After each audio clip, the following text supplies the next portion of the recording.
Do you ever see some dumb shit in like stupid ass people in a horror movie or a horror comic book, and you're just like, how are you that fucking dumb? Why would you even put yourself in an obvious situation that was going to be fucked up? I hate to break it to you, real people in real life are like that too. I have a ton of stories. Like, people will not give a fuck about like being in a nightmarish situation if it can bring them mild stimulation in the mind or mild stimulation on, the other type of head you got and your balls. Like in this story, I love Junji Ito, one of my favorite fucking comic book artists ever. Spoilers for certain stories that I don't entirely know the name of. Oh, so this one is called I Don't Want to Be a Ghost. Fucking shit. By Junji Ito. It's a great story, wonderful art style, all of it's wonderful. The story follows this guy. Oh, wrong page. Sorry, Japanese style. The story follows this guy. He finds a chick in the woods whose like face is covered with blood, eyes rolled back, all that shit, and she's just staring into space. He finds it creepy, takes her to the hospital, and they're like, "Oh, this isn't even her blood. We don't know where she got this blood from, and she's unresponsive, and she has no pupils. We should hold her here for the night." And then you know what he does? He goes back home to his loving wife and kids, and eventually the woman finds him and is like, "Oh, hey, nice to meet you. Thank you for saving my life." He sees her and he's like, "Damn, she kind of bad as fuck." And then his trifling hoe ass decides to fuck her behind his pregnant wife's back. What a fucking dumbass.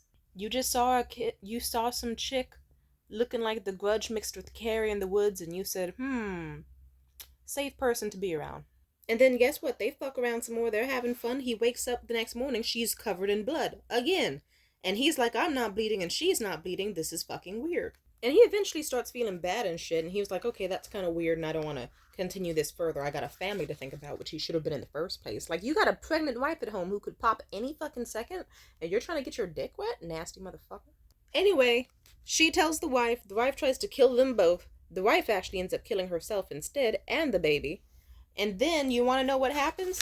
This bitch is like, "By the way, my face was always covered in blood because that's how it looks like when I feast on negative energy and souls. I came into your life specifically to cause you pain because I knew I could feast off of your negative energy and that when people in your family and life die, I can consume their fucking souls and just feast on them because they're the best fucking tasting thing ever." She's a soul sucker in more than one ways. Suck the soul out of that nigga and also his family. Oof. Now this one is a for real favorite of mine. It's The Mystery of the Haunted House. Now this story follows around, spoiler alert, a creepy old man who shoots like fucking rusty needles from his mouth, and he just likes to torment fucking kids and be a goddamn menace to society. And he basically just has like a haunted house that's also full of like the corpses of his family members he dismembered and shit. You can already tell he was a sick individual. So he's a real sicko. He's a real freak. He's not normal. Freaky mode. And so, but guess what? This is how his baby mother looks like a little knockoff fucked up version of Sarah Jessica Parker. Like, God, look at all that fucking look at the hairline, the forehead, the teeth, all of that. He ignored all that because she's a sexy fucking Sophia Loren big body bins. I get it. I get it. He found someone to match his freak. He found someone that was on the same frequency. I get it. Like, but it's like, really though? Like, you saw how fucked up her face was. He saw a bitch that eats human skulls. She eats human skulls like they're fucking Skittles. And he was like, "Yeah, I need to fucking nut in that." "I can give you some head, baby." And I like that for the next version of this story involving him. The second part, The Mystery of the Haunted House, Suichi's version. In the last story, she was like, "Quit fucking around with my child. 'Cause that's my child, sir. You better get your ass straight and come back home and stop fucking with strangers, 'cause I'm tired of this. Come back home, be a man, take care of your family." He keeps fucking around. It bites him the ass, and that's his child, the weird little love child they made. Quite literally bites him, and he's fleeing for his fucking life, feeling miserable. Then guess what? The baby mother. She really does look like Sarah Jessica Parker. Junji Ito, you're so mean. But, oh my God, look at the bot. I like how he's just like, I don't need to mention how fucked up her face is. Just focus on the amount of detail I put to show off her luscious hips and thighs and fupa and snatched waist. Oh my God. And then she's just like, "Oh, you fucked up again." And she fucking eats that nigga's skull off. It's kind of like, you know that joke where it's like, "Ooh, The people who voted for the leopards eating faces party are now disappointed. One concerned voter says, well, I didn't know they'd be eating my face too. That's how it is. And I guess I'm sharing this because I keep having those moments in my dating life. I remember, you know how I've been trying to stop dating. You know how I can't just keep using it as a coping mechanism whenever I get bored or hungry or lovesick or you want a friend or you crave intimacy. Like I have to actually, it's like if I want to see a friend, I should actually hit up a friend. If I want to have a romantic life, no, the fuck I don't. It's the trenches. I should focus on my goals because it's like for the past however many years I've been wasting time focusing on like love or sex, and then what did that get me? Some pretty amazing sex and some pretty cool stuff and some very interesting stories and a whole fuck ton of trauma that probably I would have traded all the amazing orgasms and shit I had if it just meant I could have like written a script instead or a passion project or recorded some songs. But you know what fucking happened?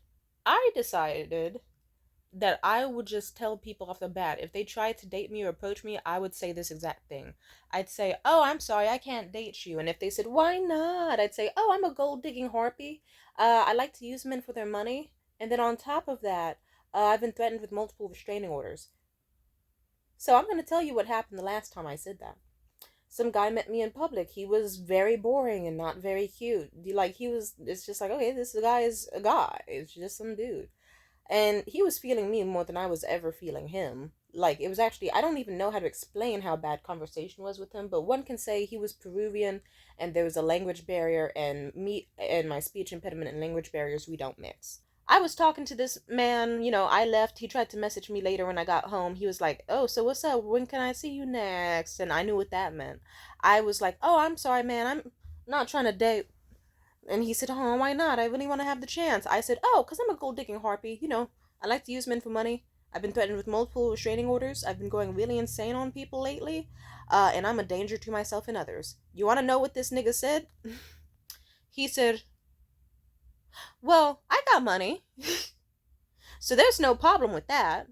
You know, I live in fucking Martinez. He was like, I own my own business. That's not even an issue. And also, hey, fuck it. I love hard too. I'm trying to see what it do. Sir! No! There's a fucking joke in there somewhere about anytime I dated someone who was Latino or Hispanic, they didn't give a fuck about the toxic shit. But then again, it's like if you were raised to be like, you are a provider, any hot girl you want is probably gonna be a nut, so you just have to accept that. And don't give a fuck either way. Just like, it makes sense that they'd be like, yeah, we like this girl. I used to raise hell in my ex Morgan's life, and Morgan was like half white, kind of Spanish, and then half Mexican. And the situations I put him through were fucking crazy. But you know what's crazier is that when I went to an open mic and I described the turmoil I raised in that nigga's life, I got another nigga. I was on a mic like, yeah, so with my ex-boyfriend, I thought he gave me an STD after we had sex before.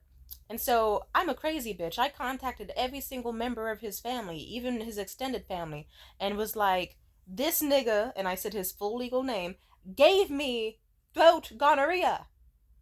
And I didn't even know if I had throat gonorrhea.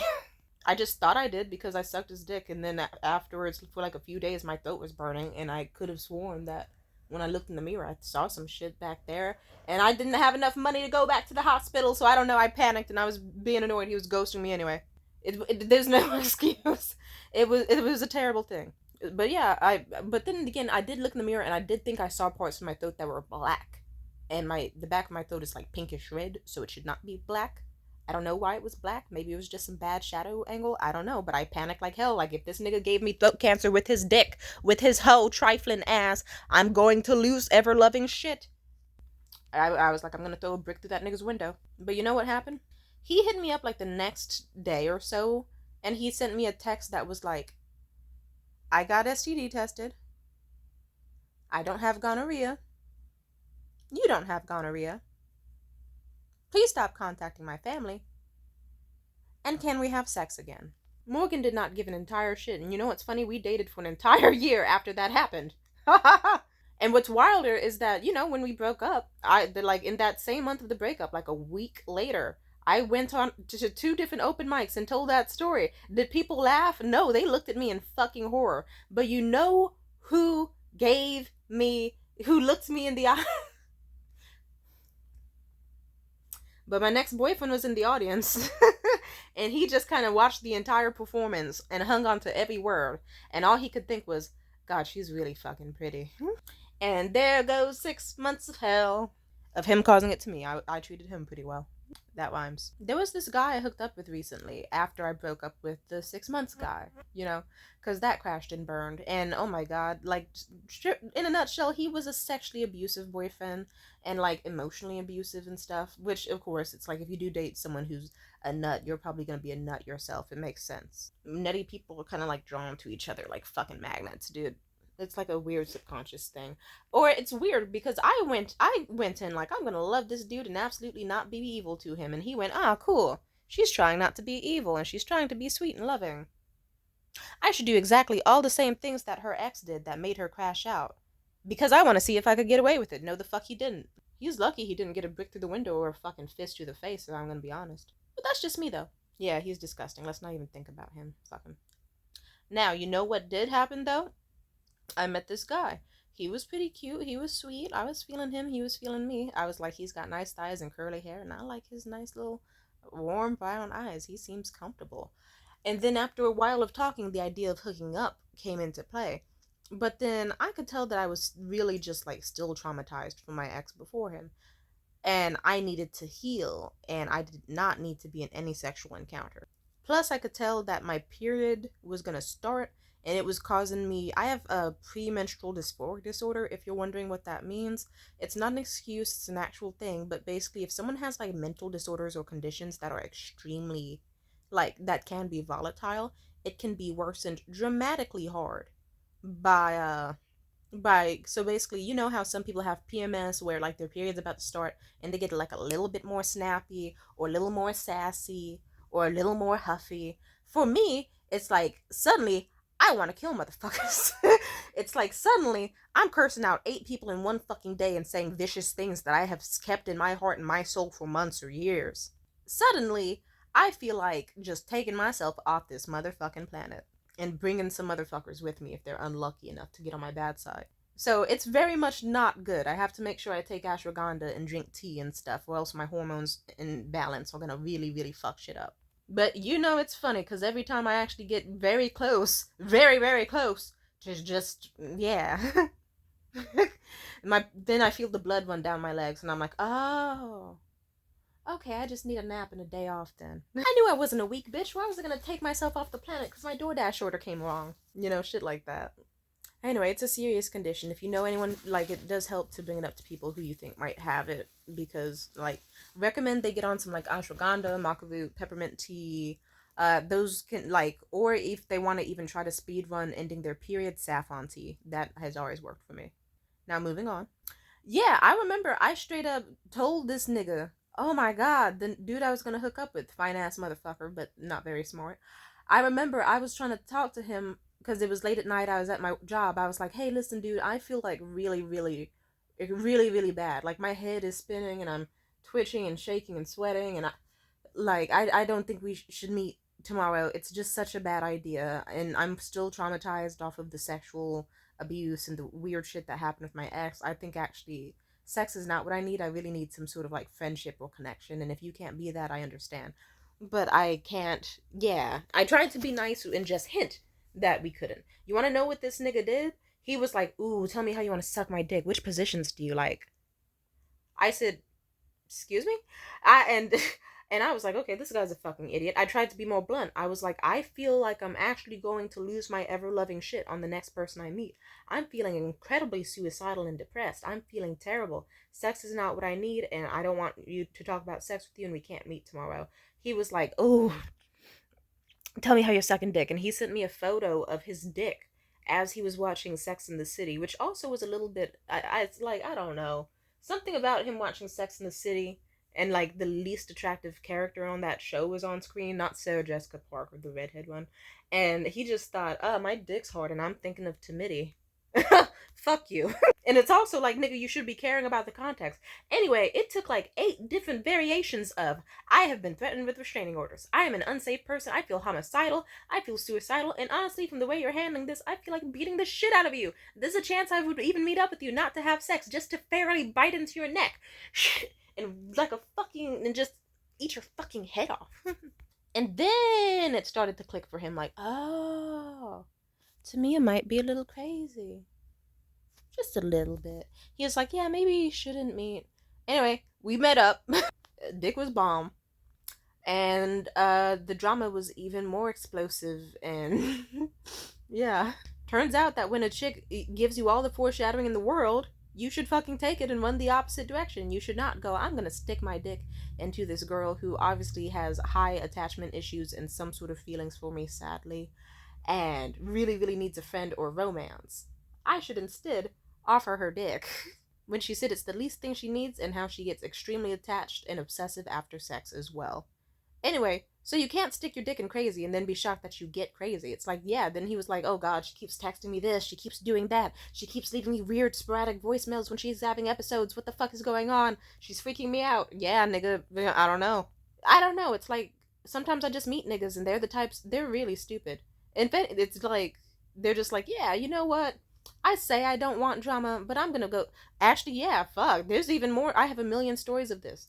But it's always the niggas who say, I don't want any drama in my life. I would want it to be peaceful and low key. They either are the ones bringing the drama or the ones inviting the drama. Because even recently, there was this guy. I remember I told him, like, Jesus Christ, he saw me online talking about how I desperately needed, like, friendship or someone to care about me consistently and not just treat me like I didn't matter and not just talk at me or through me and actually listen to what I said and respect my words and not just use me as a therapist or a venting dummy like I had no emotions or life. And his ass like knew I was celibate too, but you know what he decided? He was like, I should totally get involved in the life of this girl who, blabbers about her entire life on the internet and doesn't hold back in the slightest about anyone or anything, and also has publicly documented her crash outs. And I should see if I can convince her to have sex with me through manipulating her to think I'm a friend, but really, I'm just tuning her out and not listening to shit she's saying and doing everything she hates. Surely no drama can come from that, right? No! Every sort of drama came from that. That's why hell of his side bitches found out and then, like, oh my god, it started such a shitstorm that, like, 3 different women approached me on some, oh, holy shit, he was talking to you too? He was talking to me doing the same thing. Oh my god, he targets neurodivergent chicks and chicks with cancer because he hopes he can manipulate them into sex. And about, oh my god. It's just layers and layers of stupid, really. Jesus fucking Christ. Yeah, I remember my ex, I don't even want to say his name, but I remember with that's the guy I was with for 6 months. It's like he knew I documented everything about my life. No holds, no holding back. That it was like it's like an online diary basically. And he would still complain like, oh my god, I can't believe you got online and told everybody that I tried to like force your tits out of your dress. Like, wow, like you couldn't have talked to me about it first. I said I did talk to you about it. I said no like 8 times and you still did it until you. So what the fuck did you want? I don't know. It's just like it's so much. It's like you're so stupid that you're not even good at manipulation. You're not even good at picking victims. You fucking idiot. I don't know. I'm not saying they should get better at picking victims. I'm just saying it's like if you want, it's like yeah. Even the recent dude I was talking about, the one with all who was the side chicks and the all that, and who didn't want drama. It's like, sir, if you didn't want drama, you should have gone for a chick who was not celibate, mentally stable, and can keep a secret. Why would you go for the blabbermouth who has her legs shut tight unless a nigga has money? And absolutely loves, loves, loves to talk about all the ways she torments men when they piss her off. He just went, hey, she's got that real succubus energy, and I'm trying to have her suck it. And then it backfired, because then he sucked it. He sucked at life. And yeah, let's just say now people know that he's a pill popping asshole and that he fucks over women, and now he's nicknamed Pilly Jean. So it's just like, you stupid motherfuckers. And so, like, the flags were there. You ignored all of them. You thought it was just. I have dated about, like, one person, though, who actually did date me, but they didn't know the fullness of my red flags. But even then, I would tell them, I'd be like, hey, I've done, like, I was like, hey, we're heading up to, like, almost half a year together. I want to tell you about my life if you'd like to hear it. I did a lot of bad things to some people that I'm not proud of. It doesn't make me happy that I did it, and I want you to know so that you know who you're dating before it gets like too serious. Would you like to know? And he just was like, nah, and just played his video game. And I was like, why don't you care? He said, oh, because it's not like you're that way now, right? And you're trying. As long as you're trying, and you seem nice to me, and I love you. And yeah, and let's just say me and him are still on good terms to this day. He, like, even though he also did deny certain things with me, but I don't know, he does that kind of like old person thing, like how old people treat their mental conditions or whatever, where they're like, that they ain't got no autism, but then he shows autistic traits and they know exactly what to do to help him, but then they tell other people, stop calling my fucking son weird, he does not have that, and then they do. I don't know, like, if it's just like a thing I've seen in like movies and in real life where old people will just be like, nah, that's not a real thing, but then they happen to. It's like they want to pretend it doesn't exist, but they do every single thing imaginable as if it does, you know? Kind of like in the Pearl movie, like Pearl's husband is just like, my wife is not crazy and she's totally fine, but then at the same time, he's like, oh, okay, my wife's having one of those episodes again. Let me get the shotgun and shoot up a bunch of fucking random people now. I love you, baby. I support you. You're not insane. And it's like she is insane. So my one of my best ex-boyfriends, he's like that. Because he's just kind of like, okay, he knows I'd be tripping out, but he also is the best at handling it. Because like, one, I've never taken out my anger on him. Because why would I care about him a lot. He's a lovely. And two, yeah, it's actually, no, that's all I need to say. He's never really seen me. Only like once in the entire like 3 years that I've known him now have I ever actually gotten close to like not being my best around him. But he's someone who has proven himself to be safe, gentle, and trustworthy and accepting. And so because of that, we have a really, really great relationship, you know? And that's usually, it's like, yeah, he's a good guy. Anyway, so I guess that's just how I feel. I guess the point of this video is that some people, you can't stop them from doing their free will and wanting to see for themselves if something really is going to be fucked up for them or not. Not everyone is going to be like my lovely ex-boyfriend. You know, some people are gonna, like, you know, sometimes you're gonna date a chick who bites people's heads off, and you're gonna have to realize, okay, she probably will bite my head off eventually. It's just not my turn yet. But yeah, some niggas just date and fuck in a way that is similar to like those horror movie protagonists, the way they get like a book that says, do not read me or else you'll release the spirits, and then they'll go, I'm gonna turn to the first page, and then this page, and then this page, and then they complain that all their friends are getting whacked off by cannibals in the woods or something. Or I'm gonna go into the deep dark woods that says, do not enter, feral animals and cannibals ahead, and I surely should come back safely. Like, some people date like that. Jesus Christ.